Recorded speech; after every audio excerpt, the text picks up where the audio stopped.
Pada materi ini saya akan memberikan penjelasan singkat terkait dengan isi atau konten dari modul dalam pokok bahasanya adalah unsupervised learning. Contoh penerapan pada unsupervised learning untuk kasus teknik clustering ini kita bisa melihat sebuah website e-commerce yang memodelkan sebuah pengelompokan pengunjung, apakah pengunjung website tersebut persentase yang mengunjungi websitenya dengan melihat jenis kelamin berapa persen perempuan yang atau laki-laki yang melakukan akses terhadap sebuah website e-commerce, atau bisa dikategorikan berdasarkan usia pengunjung dengan kategori-kategori tertentu, atau juga bisa dilakukan lama kunjungan atau terhadap penggunaan fitur search dan jumlah klik atau dan lain sebagainya yang bisa digunakan untuk unsupervised learning dalam contoh kasus teknik cluster ya. Kemudian ada beberapa algoritma sebenarnya yang bisa kita pelajari dalam unsupervised learning ini yang perlu kita ketahui, diantaranya adalah clustering, dimensionality reduction, anomaly detection, dan density estimation. Nah, dalam unsupervised learning ini kita akan mulai dengan algoritma K-mean dan K-mean clustering dan dimensionality reduction. Yang sebenarnya untuk masing-masing contoh pada algoritma ini sudah ada pada modul untuk dipraktekkan yang sudah saya bagikan pada V-class. Untuk atribut pengunjung yang memiliki kemiripan atau karakteristik atribut tertinggi dalam memberikan pengklasteran dalam membandingkan atribut setiap pengunjung dalam setiap klasternya. Nah, contoh pada gambar ini adanya customer segmentasi. Salah satu contoh atau salah satu kasus yang populer di industri di mana seorang bisnismen yang mengelompokkan pelanggan agar memberikan penawaran yang sesuai dengan setiap kelompoknya. Misalkan kelompok pengunjung wanita dengan rentang 25 sampai 30 tahun misalkan, atau 25 sampai 35 tahun memiliki kecenderungan atau minat atau selera yang berbeda dengan pengunjung wanita yang memiliki rentang usia 36 sampai 40 tahun atau 40 tahun ke atas misalkan.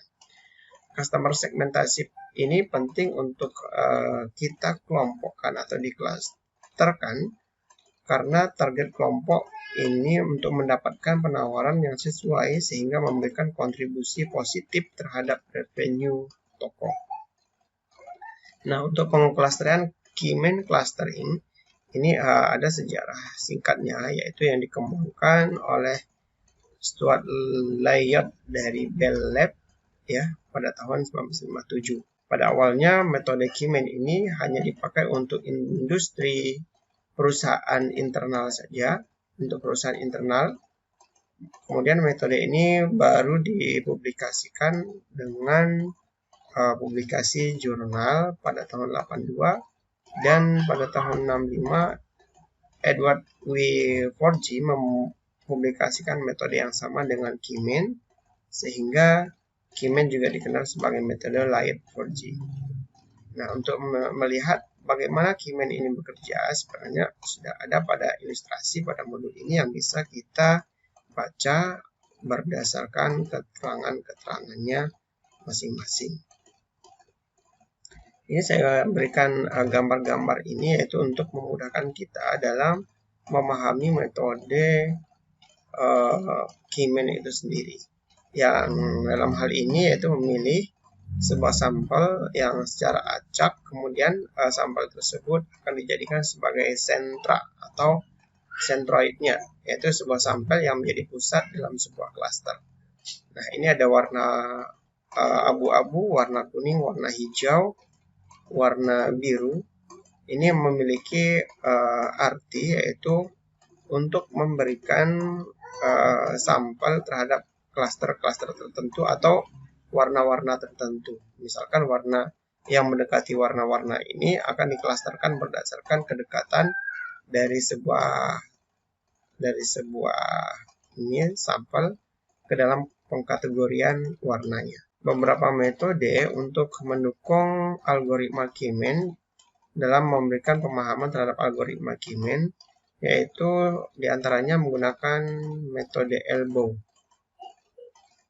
Ya, menggunakan metode elbow.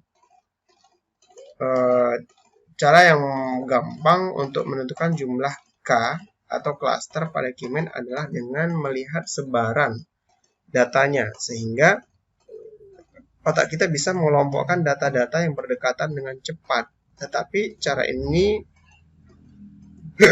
hanya bekerja dengan baik pada data yang sangat sederhana, dengan data-data yang tidak besar gitu. Jadi kalau misalkan dengan jumlah data yang besar, apa yang akan kita lakukan dengan metode ini, atau data-data yang sifatnya kompleks, maka hal tersebut bisa dijawab dengan menggunakan metode elbow. Contoh penerapan metode elbow yaitu pada gambar ini.